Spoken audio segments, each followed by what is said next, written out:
Good afternoon to all. Today I am going to explain class 9th science chapter 5 the fundamental unit of life cell. previous lecture में cell history cell के organelles के बारे में देख रहे थे। तो सेल के ऑर्गेनेल्स में आज हम देखेंगे प्लास्टिड। ठीक है, प्लास्टिड जो है आपका इनसाइड द सेल साइटोप्लाज्म में कहाँ पे लोकेटेड रहता है, या आपका प्लांट सेल में रहता है या फिर एनिमल सेल में रहता है। ठीक है, इसको हम लोग आज डिस्कस करेंगे इस पर। प्रेजेंट इन प्लांट सेल, तो प्लास्टिड को देखेंगे तो सेल ऑर्गेनेल्स को, तो ये प्लांट सेल में जो होता है यहाँ रहता है या फिर लोकेटेड रहता है। ठीक है, एनिमल सेल में नहीं पाया जाता है। जो प्लास्टिड होता है वह केवल प्लांट सेल में पाया जाता है। ठीक है, या टू टाइप्स के होता है, एक आपका क्रोमोप्लास्ट या फिर कलर्ड होते हैं। ठीक है, जिसमें कलर्ड होते हैं, क्रोमो मतलब कलर्ड। ठीक है, ल्यूकोप्लास्ट जो कि कलरलेस होते हैं। ठीक है, plastid containing green pigments chlorophyll are called chloroplast. Plastid में जो होता है ग्रीन पिगमेंट होता है। ठीक है, प्लास्टिड में क्या होता है, ग्रीन पिगमेंट होता है, जिसको हम लोग क्या बोलते हैं, क्लोरोफिल। ठीक है, जिसे ही हम लोग क्लोरोप्लास्ट भी बोलते हैं, जो कि केवल ग्रीन पिगमेंट क्लोरोफिल पाया जाता है केवल प्लास्टिड में। ठीक है, leucoplast store material as starch oil and protein granules. जो ल्यूकोप्लास्ट होता है जो कि कलरलेस होता है, उसमें जो होता है एक मटेरियल जो है आपका स्टोर होता है, जो कि स्टार्च ऑयल या प्रोटीन ग्रेनुअल्स के रूप में होता है। ठीक है, जो कि कलरलेस होता है। Plastid contain membrane layers embedded in material called stroma. Plastid में जो होते हैं एक जो है आपका मेम्ब्रेन का लेयर्स जो होते हैं एम्बेडेड होते हैं, उस मटेरियल को हम लोग क्या बोलते हैं, स्ट्रोमा। क्या बोलते हैं, स्ट्रोमा। ठीक है, प्लास्टिड में क्या होता है, एक मेम्ब्रेन का लेयर जो है एम्बेडेड होता है, उसमें अटैच्ड होता है। ठीक है, उसको उसको हम लोग क्या बोलेंगे, स्ट्रोमा। ठीक, has similar structure like mitochondria. ठीक है, यह जो है माइटोकॉन्ड्रिया के समान ही जो है इसका स्ट्रक्चर जो होता है वह सिमिलर होता है। ठीक है, have their one DNA and ribosomes. ठीक है, जिसमें क्या होता है हमारा डीएनए या फिर राइबोसोम्स, जिसमें क्या होता है प्रोटीन सिंथेसिस या फिर प्रोटीन का फॉर्मेशन किया जाता है। ठीक है, यहाँ पे हम लोग डायग्राम के माध्यम से देख सकते हैं क्लोरोप्लास्ट को कि किस प्रकार से यहाँ पे हमारा प्लांट के अंदर जो प्लांट सेल होता है उसके अंतर्गत हमारा क्लोरोप्लास्ट लोकेटेड होता है इस प्रकार से। ठीक है, जो कि ग्रीन रीजन दिख रहा है हमारा क्या है, क्लोरोप्लास्ट है। ये हमारा क्या है, थाइलाकॉइड वाला रीजन्स हो गया इस प्रकार से, जो राउंड अप शेप में बना हुआ है। ठीक है, ये हमारा ग्रेनुअल्स वाला भाग हो गया, ये हमारा इनर एंड आउटर मेम्ब्रेन वाला रीजन्स हो गया इस प्रकार से। ये हमारा स्ट्रोमा है। ठीक, स्ट्रोमा भाग, तो इस प्रकार से जो होता है इसका 1 माइक्रोमीटर का इसका लेंथ होता है। ठीक है, क्लोरोप्लास्ट का, जिसमें क्लोरोफिल नामक पिगमेंट पाया जाता है जो कि कलरफुल होता है। ठीक है, जो कि पिगमेंट ही पाया जाता है जिसके कारण इसका रंग जो होता है हरा होता है। ठीक है, जो कि ऑटोट्रॉफिक न्यूट्रिशनल होते हैं। ठीक, अब देखेंगे अगला सेल ऑर्गेनेल से हमारा वैक्यूल्स। ठीक है, तो वैक्यूल्स कहाँ पाया जाता है, ठीक है, कौन से सेल में पाया जाता है, इसके बारे में हम लोग देखेंगे। तो वैक्यूल को हिंदी में हम लोग क्या बोलेंगे, रसधानी। या फिर क्या करता है, इसका मेन काम क्या है, वाटर स्टोरेज, यानी जल का संग्रहण करने का काम कौन करता है, हमारा वैक्यूल्स, जो कि प्लांट सेल में पाया जाता है। किसे पाया जाता है, प्लांट सेल में।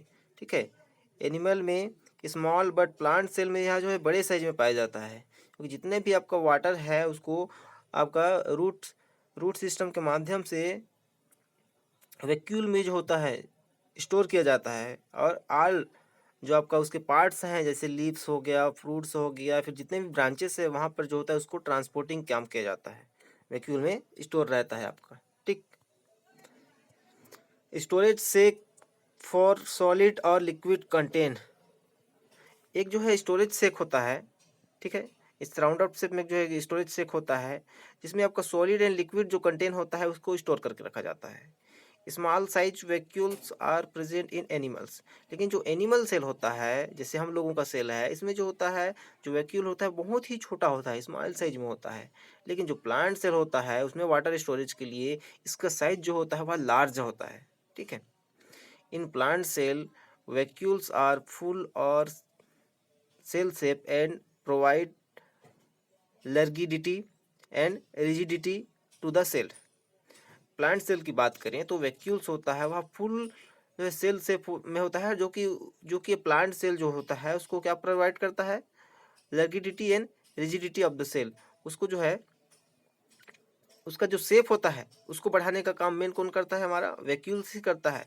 जो कि उसको मेन रूप से उसको स्ट्रेच होने के लिए, उसको कॉन्ट्रिक्ट होने के लिए क्या करता है, हमारा ओपन एंड क्लोज के लिए। जब इंस्ट्रूमेंट ओपन एंड क्लोज होता है तो उसमें क्या मेन रूप से क्या काम करता है, टर्गिडिटी, उसमें जो है उसमें टर्गिडिटी को बढ़ाता है और उसमें रिजिडिटी को भी बढ़ाता है, सेल में प्रोवाइड करता है सेल को। ठीक, सेल से यह मेन रूप से प्लांट सेल में बड़ा होता है। ठीक है। Vacuoles store amino acid, sugars, various organic acids and some proteins. जो वैक्यूल्स होते हैं प्लांट में, सेल में, वो मेन रूप से है उसमें अमीनो एसिड्स हो गया, शुगर्स हो गया, वेरियस जो ऑर्गेनिक एसिड्स हो गए, एंड सम जो प्रोटीन्स हैं कुछ, उन सभी को जो होता है स्टोर करके रखने का काम कौन करता है, हमारा वैक्यूल्स। एंड उसके अलावा वाटर को भी स्टोर करने का काम करता है। ठीक है। In amoeba the food vacuoles contain the food items that the amoeba has consumed. जो वैक्यूल होता है उसी के माध्यम से जो लोअर इन्वर्टिब्रेट्स है अमीबा, ठीक है, वो भी जो है फूड वैक्यूल को जो है फूड को इंगॉल्फ करने का काम कौन किसके माध्यम से करता है, फूड वैक्यूल्स के माध्यम से ही करता है। और फूड वैक्यूल के माध्यम से जो अपने अपने अंदर बॉडी के अंदर ले लेता है और उसको जो है अंदर में डाइजेस्ट करता है। ठीक है, कंज्यूम करने के बाद उसको डाइजेस्ट करता है। That is the work of vacuole in amoeba. Vacuole play an important role in expelling excess water and some waste from the cell। Vacuole जो का मेन रोल जो प्ले करता है वह होता है आपका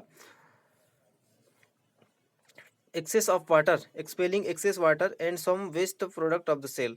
जो कि वैक्यूल का काम ही है कि जो भी वाटर है उसको एक्सपेल करके इनसाइड दबा लेता है, और मतलब सेल के अंदर लेना और सेल से जो होता है उसको बाहर निकालना, यानी लाने ले जाने का काम भी जो होता है वैक्यूल्स के माध्यम से होता है।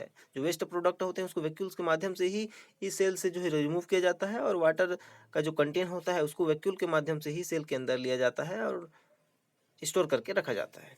ठीक, तो वैक्यूल का फंक्शन ही है एक प्रकार के स्टोरेज के रूप में। ठीक है। राइबोसोम, नेक्स्ट सेल ऑर्गेनेल्स में हम लोग देख सकते हैं राइबोसोम। ठीक है। तो राइबोसोम की बात करें तो राइबोसोम जो होता है mainly are dense sphericals and granules particles.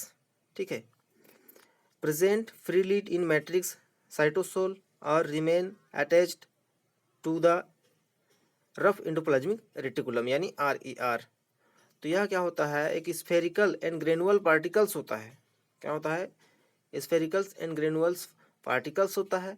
इसी में जो होता है मेनली प्रोटीन का जो सिंथेसिस का जो वो आपका प्रोसेस होता है।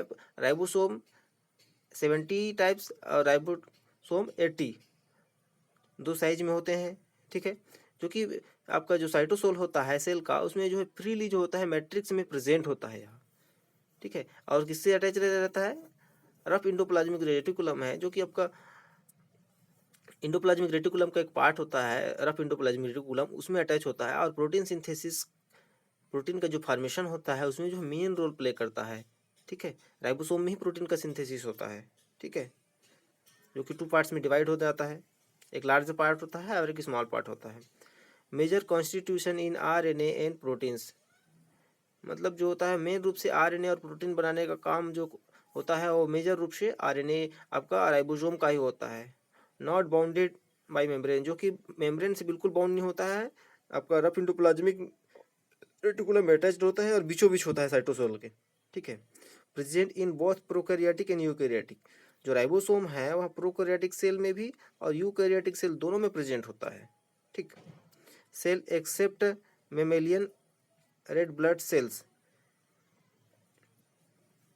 जो कि मेमेलियन रेड ब्लड सेल्स जो है आपका एक्सेप्ट करता है। ठीक है, फंक्शन देखें तो important role in protein synthesis, इसका मेनली फंक्शन देखें तो मेन रोल यही होता है प्रोटीन सिंथेसिस में, जो कि आपका आपका जो आपका फॉरेनर आपका जो mRNA है, tRNA है, वो सब जो है इसी पर आके जो है बाइंड बाइंड होते जाते हैं और प्रोटीन का फॉर्मेशन करते जाते हैं। स्पेसिफिक अमीनो एसिड आते हैं, इधर से आपका ट्रांसफर आरएनए जो है लाने का काम करता है, ऐसा जो मैसेंजर आरएनए है, दोनों जो होते हैं आपकी उसी रीजन में जाते हैं। ठीक है, राइबोसोम के आपका 80 टाइप 80S वाले रीजन में जाते हैं और वहाँ पर जो होते हैं एक दूसरे के साथ अटैच होते जाते हैं। एक एंटीकोडान आता है, एक कोडान रहता है, उसमें एंटीकोडान के माध्यम से दोनों जो होते हैं उसकी पहचान कर जो है उसके साथ जो है आपको बाइंड कर करके प्रोटीन का सिंथेसिस या फिर फॉर्मेशन करते जाते हैं। ठीक है, देख सकते हैं हम लोग आगे पेरोक्साइसोम। ठीक है, peroxisomes small and spherical organelles, यह जो होता है एक छोटा सा एंड स्फेरिकल शेप में एक ऑर्गेनेल्स होता है। ठीक है, कंटेनिंग पावरफुल ऑक्सीडेटिव एंजाइम्स, जिसके अंतर्गत बहुत सारे जो होते हैं ऑक्सीडेटिव एंजाइम्स होते हैं, बहुत ही पावरफुल ऑक्सीडेटिव एंजाइम्स पाए जाते हैं। ठीक है, इसको हम लोग क्या बोलेंगे, पेरोक्सिसोम्स। ठीक, mostly found in kidney and liver cell. Animal body की बात करें तो मोस्टली जो होता है यह हमारे जो किडनी का सेल होता है और जो लीवर का सेल होता है उसी में पाया जाता है, जो कि ऑक्सीडेटिव एंजाइम्स है तो हमारे किडनी और लिवर में ही पाया जाएगा क्योंकि ऑक्सीडेशन की प्रोसेस होता है। ठीक है, वहीं पे present in both plants and animals, यह जो होता है दोनों में, प्लांट सेल में भी और एनिमल सेल में भी, दोनों में प्रेजेंट होता है। फंक्शन देखें तो specialised for carrying out some oxidative reaction such as to detoxification और removal the toxic substance from the cell. तो इसका बेसिकली फंक्शन देखें पेरोक्सिसोम्स का, तो यह एक स्पेशलाइज्ड ऑर्गन होता है कैरी करने के लिए, चाहे वह आउट हो चाहे इन हो। ठीक है, सो हम ऑक्सीडेटिव रिएक्शंस में भी यहाँ मेन रोल प्ले करते हैं, जितने भी ऑक्सीडेटिव फंक्शंस होते हैं उसमें रिएक्शंस होते हैं उसमें मेन रोल प्ले कौन करता है, हमारा पेरोक्सिसोम्स। एंड उसके अलावा जो डिटॉक्सिफिकेशन का काम है, बॉडी से जो टॉक्सिक सब्सटेंस है उसको सेल से जो होता है रिमूव करने का काम भी कौन करता है, हमारा पेरोक्सिसोम्स करता है। और ऑक्सीडेशन फंक्शन रिएक्शन जो होता है उसको भी करने का काम कौन करता है, हमारा पेरोक्सिसोम्स। ठीक है, सेल के अंदर। ठीक है, सेंट्रोसोम की बात करें तो सेंट्रोसोम की बात करें तो यह सेल डिवीजन करता है। सेंट्रोसोम जो होता है मेन इसका फंक्शन होता है सेल डिवीजन का। ठीक है, ब्रेन में यह जो होता है एब्सेंट होता है, सेंट्रोसोम जो होता है ब्रेन वाले रीजन में एब्सेंट होता है। ओनली एनिमल सेल में पाया जाता है। कहाँ पाया जाता है, ओनली एनिमल सेल में पाया जाता है। ठीक, found only animal cell. Centrosome इसका नाम ही है सेंट्रोसोम। ठीक, consist two granules like centrioles, या टू ग्रेनुअल्स का बना होता है जिसको हम लोग सेंट्रोल्स बोलते हैं। Centrioles are hollow and cylindrical structure, जो सेंट्रियोल का स्ट्रक्चर है वह होलो होता है और सिलिंड्रिकल सिलेंडर के समान स्ट्रक्चर होता है। Which are made of microtubules, जो कि बहुत सारे माइक्रोट्यूबुल्स जो होते हैं उनसे बना होता है यहाँ।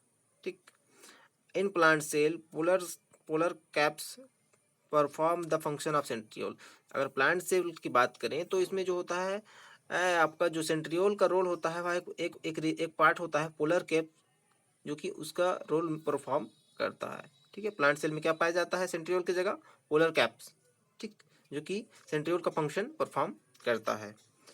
सेंट्रोसोम्स की फंक्शंस के बारे में देखें तो फंक्शंस देखते हैं इसमें, तो centrosome help on sale division in animals.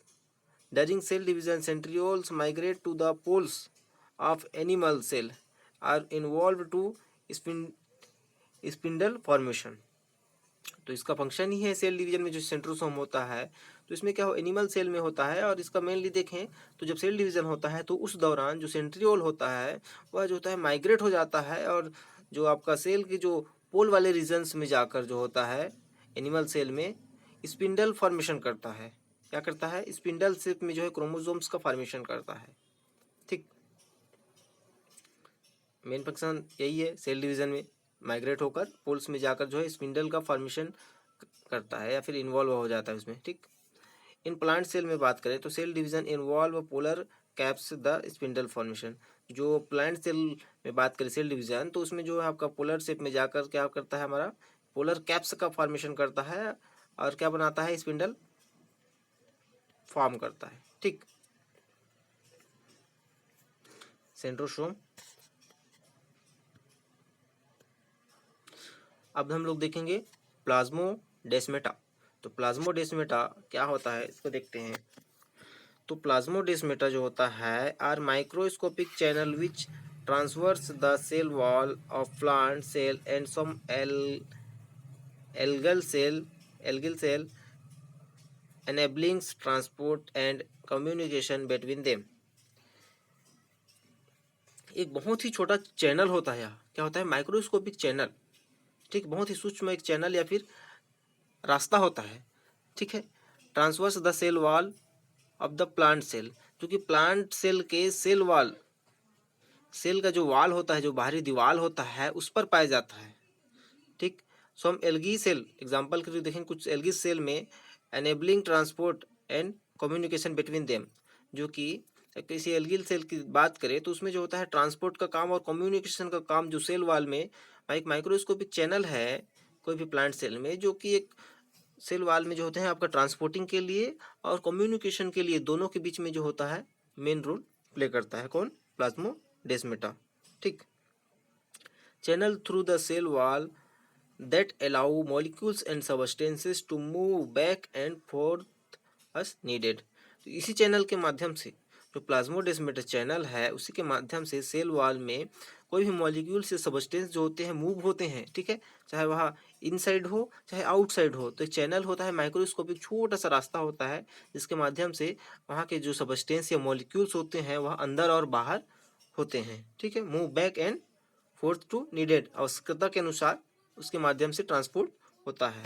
Found only plant cell, ये केवल प्लांट सेल में ही पाए जाएंगे, और प्लांट सेल की जो सेल वाल है वही पर रीजन पे एक माइक्रोस्कोपिक चैनल होता है। ठीक है, उसी को हम लोग प्लाज्मोडेस्माटा कहते हैं। ठीक,